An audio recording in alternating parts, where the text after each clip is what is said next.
Hello student, मैं संजय कुमार आप सभी को स्वागत करता हूं एजुकेशन पॉइंट पे।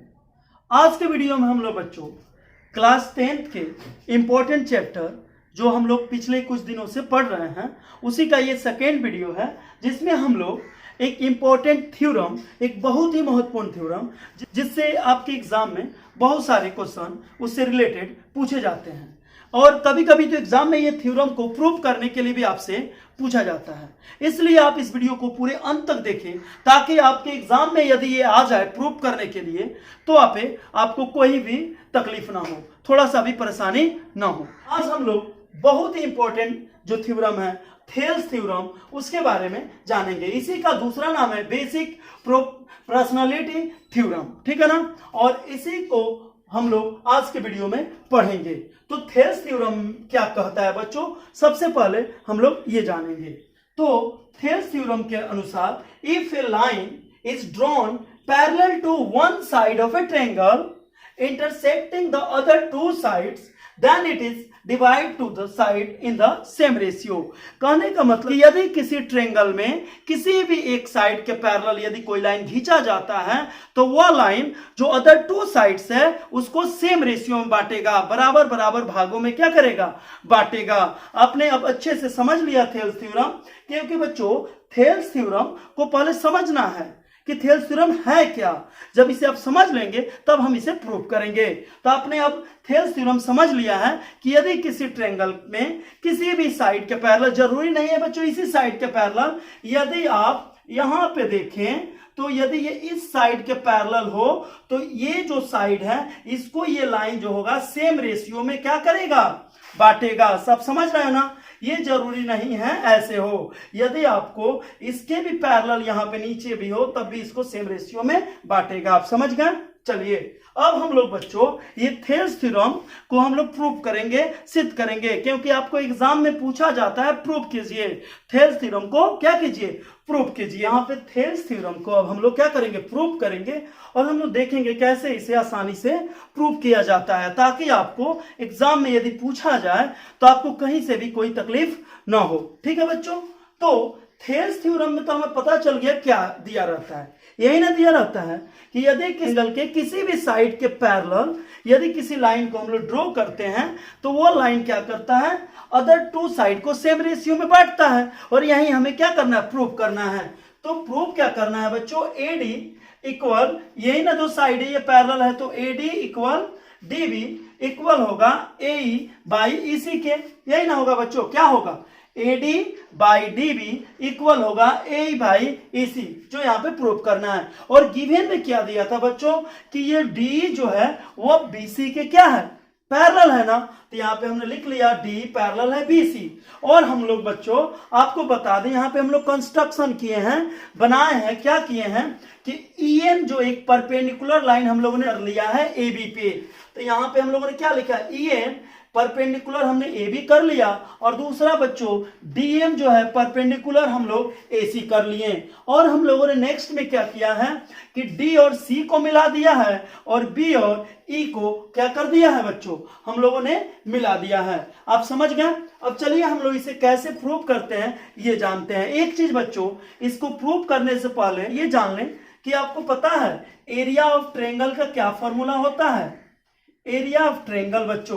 तो आप यही ना जानते हैं 1/2 base into height, base into height. और हाइट क्या है बच्चों, परपेंडिकुलर लाइन है, यही ना आप जानते हैं। चलिए यदि आपसे बच्चों यहाँ पे एक अलग हमने ट्रायंगल ले लिया है ABC और ये यहाँ पे एक परपेंडिकुलर लाइन है और एक ये यहाँ पे N और ये M है बच्चों और ये परपेंडिकुलर लाइन है, तो यदि इस ट्रायंगल का एरिया निकालते हैं तो एक बार ऐसे लिख सकते हैं ना 1/2 बेस, इसको ले सकते हैं और हाइट के जगह पर क्या लिख सकते हैं बच्चों, CN।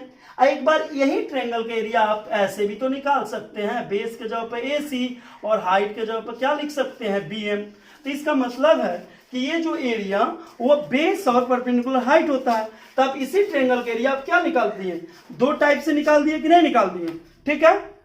तब ये समझ गए आप। एक और चीज आप 9th क्लास में पढ़ के आए बच्चों, उससे आप यदि याद नहीं है तो उससे पहले आप याद कर लें। तो क्या है बच्चों कि एक ही बेस पे बना दो ट्रायंगल का एरिया इक्वल होता है। कब? जब वो एक ही पैरेलल लाइन के बीच में बना हो। जैसे यहां पे हम ये जानेंगे, ये देख लिया ना बच्चों, यहां पे ए बी सी ये डी है, ठीक है ना। और गिवन है कि जो ए डी है वो पैरेलल है किस चीज के? बीसी के ना। तब ये बोल सकते हैं कि area of triangle A D B और area of triangle A D C equal होगा। क्या होगा बच्चों? Area of triangle A D B equal होगा area of triangle A D C. कोई दिक्कत? क्यों?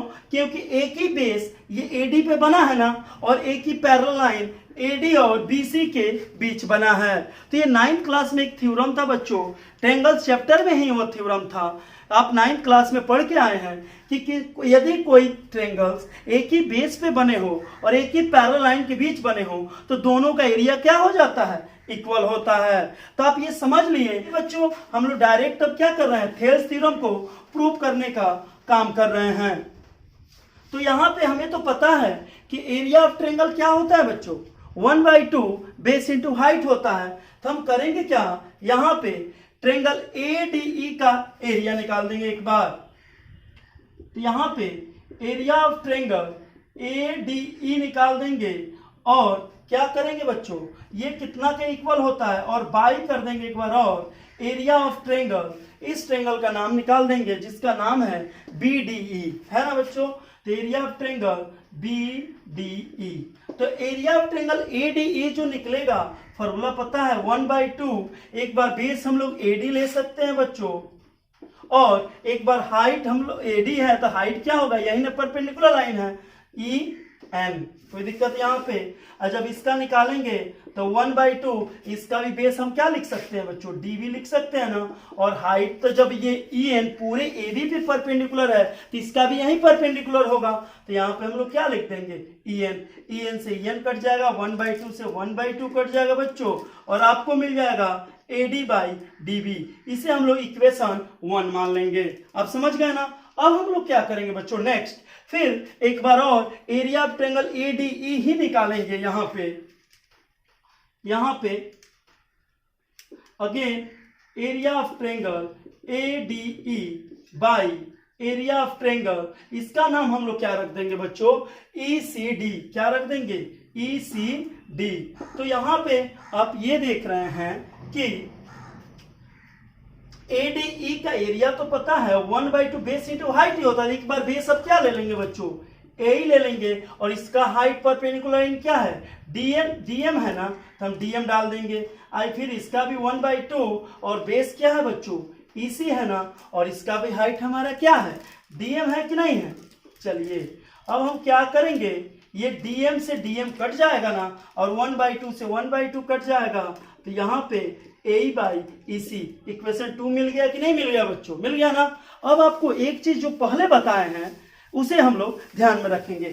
तो क्या बताए हैं, यहां पे आप देख रहे हैं बच्चों कि ट्रायंगल DEB या ट्रायंगल DEC, देखिए तो DEB इसको बोल सकते हैं, चाहे इसी ट्रायंगल का हम नाम लिखना चाहें तो BDEB नाम बोल सकते हैं, तब भी इसका मतलब यही है कि आप DEB ही निकाल रहे हैं, क्योंकि दोनों तो ट्रायंगल एक ही है, नाम बस अलग है। समझ रहे हैं ना। अगर हम इसे DBE बोले या DEB बोले तभी तो सेम ही है ना। फिर उसी तरह बच्चों जब इसका नाम आता है तो DEC बोले, चाहे इसका नाम हम ECD बोले, कोई फर्क पड़ता है? नहीं ना पड़ता है। चलिए तो हम क्या देख रहे हैं कि यहां पे triangle DEB and triangle DEC क्या है? सेम बेस पे है कि नहीं जी? एक ही बेस पे है ना, same base D, same base का है? D है ना। एंड सेम पैरेलल लाइन किसके किसके बीच में है? D एंड BC के बीच में है कि नहीं बच्चों? तो हम क्या अभी बताए हैं कि यदि कोई दो ट्रायंगल एक ही बेस पे हो और एक ही पैरेलल लाइन के बीच बना हो तो दोनों का एरिया क्या हो जाता है, इक्वल होता है ना। तो डायरेक्ट हम बोल सकते हैं, इसलिए एरिया ऑफ ट्रायंगल जो DEB मिलेगा बच्चों वो इक्वल होगा एरिया ऑफ ट्रायंगल किसके, DEC के। इक्वल होगा कि नहीं होगा। और यहां पे आपको बता दें कि जो ये DEB बोलिए चाहे BDE बोलिए, नाम तो सेम ही है, एक ही ट्रायंगल का नाम है, बस अलग अलग नाम उसका रखा गया है। ECD बोलिए या DEC बोलिए, तो आपको क्या मिला बच्चों, यहां पे तो ADE और ADE दोनों सेम है और नीचे वाला BDE और ECD यहां पे सेम हो गया, बराबर हो गया। तो आप ये बोल सकते हैं ना, हाँ इक्वेशन 1 और इक्वेशन 2 आपस में क्या होंगे, इक्वल होंगे। क्यों, क्योंकि ADE इक्वल है और नीचे वाला टर्म भी यहां पे क्या हो गया, इक्वल हो गया। तब यहां पे बोल सकते हैं कि फ्रॉम इक्वेशन 1 एंड इक्वेशन 2 से डायरेक्ट जब ये पोर्शन इक्वल है तो आपको डायरेक्ट क्या मिल जाएगा बच्चों, AD/DB इक्वल हो जाएगा AE/EC। तो हम लोगों ने यहां पे क्या प्रूव कर लिया कि AD/DB इक्वल है AE/EC। यही ना थेल्स थ्योरम है बच्चों, यही ना हमें प्रूव करना था। तो आप लोगों ने यहाँ पे समझा कि कितने आसानी से हम लोगों ने क्या कर लिया, थेल्स थ्योरम को प्रूव कर लिया। बच्चों अब हम इस थेल्स थ्योरम के आधार पे एक दो और जो प्रॉपर्टी होता है उसे हम लोग अब देखेंगे। अब बच्चों हम लोग ये जानेंगे जो थेल्स थ्योरम से भी रिलेटेड ये भी फॉर्मूला है कि in triangle ABC a line D parallel BC intersect AB at D and ACE, then prove that AB/DB, आपको क्या प्रूव करना है बच्चों, AB/DB, समझ रहे हैं ना। दूसरा AC पूरे साइड और छोटे EC को आपको प्रूव करना है, इसे देखेंगे। फिर सेकेंड में क्या प्रूव करना है, AD/AB, ये छोटा वाला और पूरा बड़ा वाला। फिर नेक्स्ट AE/AC, ठीक है ना। तो हम चलिए इसे देखते हैं कि इसे हम लोग कैसे प्रूव कर रहे हैं। तो बच्चों यहां पे AD/DB इक्वल AC/EC ना, तो हमें पता है ना थेल्स थ्योरम। तो यहां पे क्या लिख सकते हैं हम लोग, बाई थेल्स थ्योरम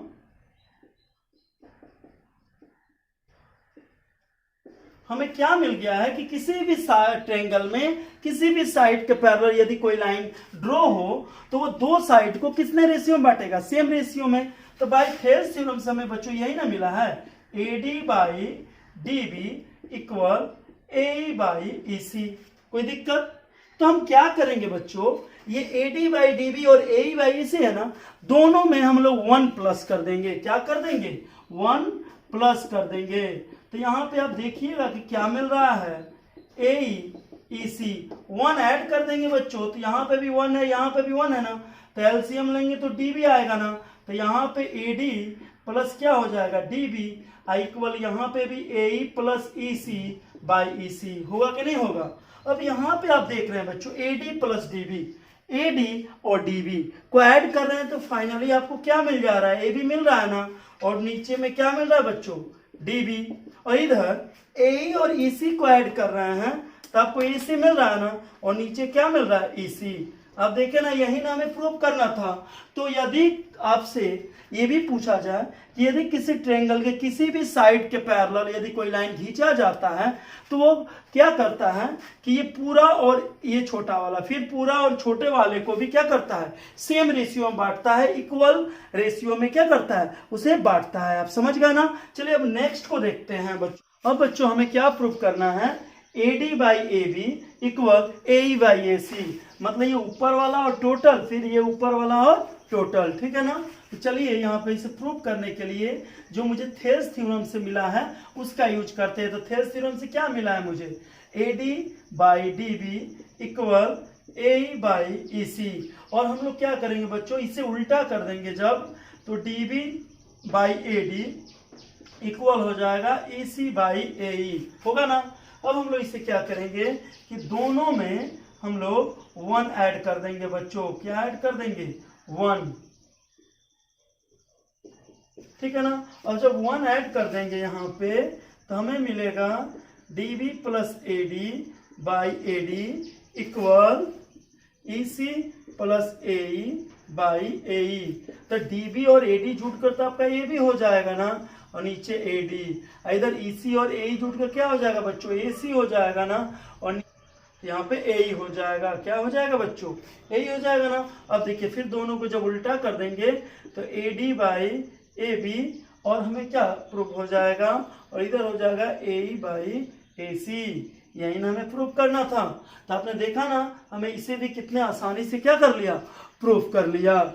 अब बच्चों हम लोग एक प्रश्न को यहाँ पर लिया है, और इसे हम लोग सॉल्व करके देखते हैं कि कैसे इसमें थेल्स थ्योरम का हम लोग यूज करते हैं, ठीक है ना। तो यहाँ पे बोल रहा है ये प्रश्न, इन ए गिवन ट्रायंगल एबीसी, ये एबीसी ट्रायंगल आपको दिया हुआ है, जिसमें आपको क्या दिया हुआ है बच्चों कि डी जो है वो पैरेलल है बीसी का ना, और आप एक और मतलब गिवन में है कि एडी अपॉन डीबी, ये एडी और अपॉन डीबी का रेशियो जो है बच्चों 3:5 है, एंड इफ एसी का वैल्यू 5.6 cm दिया है, और आपसे ए पूछ रहा है, ए मतलब इसका वैल्यू आपसे पूछा जा रहा है, और किसका किसका दिया हुआ है, एडी और डीबी का मान दिया हुआ है, और आपको यहाँ पे बच्चों एसी पूरा का मान 5.6 दिया हुआ है। तो आप समझ रहे हैं, यहाँ पे हम लोग इसे अब क्या करेंगे, सॉल्व करेंगे। तो हम इसे दो तरीका से बना सकते हैं। अभी कुछ देर पहले हम लोगों ने एक फॉर्मूला क्या जाना था बच्चों कि ए निकालना है ना, तो ए अपॉन ए सी टोटल, फिर a d upon b d, जानते हैं ना। तो उस फॉर्मूला का यूज करके भी हम लोग यहाँ पे बना सकते हैं, ठीक है ना। तो यहाँ पे हम लोग अगर थेल्स थ्योरम का डायरेक्ट यूज करते हैं तो हम लोग क्या बोल सकते हैं, ए ई यहाँ पे निकालना, और पूरे ए सी का मान दिया है ना, तो इसका अगर एक्स मान लेते हैं तो पूरे ए सी का मान यहां से यहां तक बच्चों अगर 5.6 है, तो केवल इसी का मान निकालना हो तो 5, यहां पे क्या लिख सकते हैं हम लोग, 5.6 माइनस एक्स। आप समझ गए ना, कोई दिक्कत। और यहाँ पे एडी ओपन डी भी दिया है ना, तो हम यहाँ पे डायरेक्ट जब सॉल्व करेंगे बच्चों तो क्या लिखेंगे, यहाँ पे ए ट्रायंगल ए बी सी में यदि यहाँ पे डी पैरेलल बी सी है, तो इसलिए डायरेक्ट हम क्या लिख सकते हैं बच्चों, a d upon d B equal होगा ए अपॉन ई सी। यहाँ पे क्या लिख सकते हैं, बाई थेल्स थ्योरम। तो A D by D B का मान तो बच्चों आपको 3/5 गिवन है ना, और ए का वैल्यू निकालना तो हम एक्स मान लिए हैं, और हमारा जो ई सी है, क्योंकि ए सी टोटल 5.6 था तो एक्स घटा दिए हैं, तो यहाँ पे 5.6 माइनस एक्स मिला है ना। अब हम क्या करेंगे बच्चों, यहाँ पे इसे क्रॉस मल्टीप्लाई करेंगे, तो इधर जाएगा 3 इंटू 5.6 माइनस एक्स, और ये हो जाएगा आपका 5x। तो यहाँ पे जब मल्टीप्लाई करते हैं 3 6 18, 1 आया ना, 3 5 15, और कैरी 1 जोड़ेंगे बच्चों तो 16 आएगा ना, और माइनस क्या हो जाएगा 3x इक्वल टू 5x। और बच्चों ये माइनस 3x उधर जाएगा तो क्या हो जाएगा, प्लस होगा ना। तो 16.8 इक्वल 8x होगा कि नहीं होगा। अब यहाँ पे अगर x का वैल्यू हम निकालते हैं बच्चों तो 8 डिवाइड में आएगा ना, और ये यहाँ पे 10 आ गया, 8 10 जा 8 2 जा 1 21 आ गया, और 10 से डिवाइड करेंगे तो 2.1 सेंटीमीटर आपका किसका वैल्यू निकल गया, x का। तो आप लोगों ने यहाँ पे देखा कि जो a का मान निकालना था हमें, वो कितना मिला, 2.1 सेंटीमीटर। आप समझ गए। चलिए हम लोग एक और प्रश्न को लेते हैं बच्चों, और उसे भी सॉल्व करके देखते हैं। अब बच्चों हम लोग नेक्स्ट क्वेश्चन को ले लिए हैं, और इसे हम लोग क्या करेंगे, सॉल्व करेंगे, और देखेंगे कि इसमें कैसे हम लोग थेल्स थ्योरम का यूज करके इसे आसानी से सॉल्व कर पाते हैं, ठीक है ना। तो यहाँ पे इन ट्रायंगल एबीसी में बच्चों डी जो पैरेलल है बीसी के, so that AD 4x minus 3 cm, आपको एडी का वैल्यू दिया हुआ है, और ए का भी वैल्यू दिया हुआ है, बी डी का वैल्यू दिया हुआ है, सी का वैल्यू दिया, और find the value of x. आपसे एक्स का वैल्यू पूछ रहा है बच्चों, तो आपको क्या दिया हुआ है, यहाँ पे एडी दिया हुआ है, यही ना दिया हुआ है 4x माइनस 3। फिर बच्चों आपको ए दिया हुआ है 8x माइनस 7, बी डी आपको दिया हुआ है बच्चों 3x माइनस 1, और आपको सी का वैल्यू दिया हुआ है 5x माइनस 3, और आपसे पूछा जा रहा है x का वैल्यू। तो हम जानते हैं ना कि यदि किसी भी ट्रायंगल में किसी भी एक साइड के पैरेलल यदि कोई लाइन खींचा जाता है तो वो क्या करता है, अदर दो साइड को सेम रेशियो में बांटता है, किसके द्वारा, तो थेल्स थ्योरम के द्वारा ना। यहाँ पे चलिए, तो इसे जब हम लोग सॉल्व करेंगे बच्चों तो यहाँ पे लिख सकते हैं ट्रायंगल ABC, इन ट्रायंगल ABC डी जब पैरेलल है BC के तो इसलिए डायरेक्ट हमको मिल जाएगा AD बाई DB इक्वल हो जाएगा बच्चों AE बाई EC, किसके द्वारा? तो बाई थेल्स थ्योरम के द्वारा। कोई दिक्कत? तो AD का वैल्यू हम लोग पुट करते हैं बच्चों, तो 4x - 3 हुआ ना, और DB का वैल्यू क्या हो गया? 3x - 1। फिर AE का वैल्यू बच्चों आपको 8x - 7 है, और आपको EC का वैल्यू कितना है? 5x - 3 है। और इसे हम लोग जब क्रॉस मल्टीप्लाई करेंगे, इसे सॉल्व करेंगे, तो हमें क्या मिल जाएगा? x का वैल्यू मिल जाएगा। तो चलिए यहीं पे कर देते हैं। जब क्रॉस मल्टीप्लाई करेंगे बच्चों तो 4x - 3 इंटू 5x - 3 एक साइड में आ जाएगा और दूसरा उधर चला जाएगा। 8x - 7 मल्टीप्लाई आपको क्या मिल जाएगा? 3x - 1। ठीक है ना? चलिए इसे हम लोग गुना करें तो 4 5 जा 20x² हो जाएगा ना, 4 3 जा 12x होगा, फिर माइनस है तो 15x, अब माइनस माइनस प्लस हो जाएगा कि नहीं हो जाएगा? अब चलिए इसे हम लोग मल्टीप्लाई करते हैं तो 8 3 जा 24x² ना, 1 में होगा तो 8x माइनस का साइन आएगा, फिर माइनस 21x, फिर माइनस माइनस प्लस होगा, आएगा ना बच्चों? अब चलिए जो एक जैसा है उसे एक तरफ कर ले हम लोग, ठीक है ना? तो सबको अगर इधर 9 और ये मान लीजिए +7 है, इधर आता है तो -7, और सबको उधर ले जाते हैं बच्चों तो 24x² है, तो ये आ जाएगा 20x² होगा ना, और -8 -21 -29 हुआ ना। ठीक है, अब इधर आते हैं तो -12 -15 -27 हुआ ना, तो उधर जाएगा तो +27x होगा कि नहीं होगा बच्चों? तो यहाँ पे ये 2 आया और 24 से 20 घटा 4x² हुआ कि नहीं हुआ?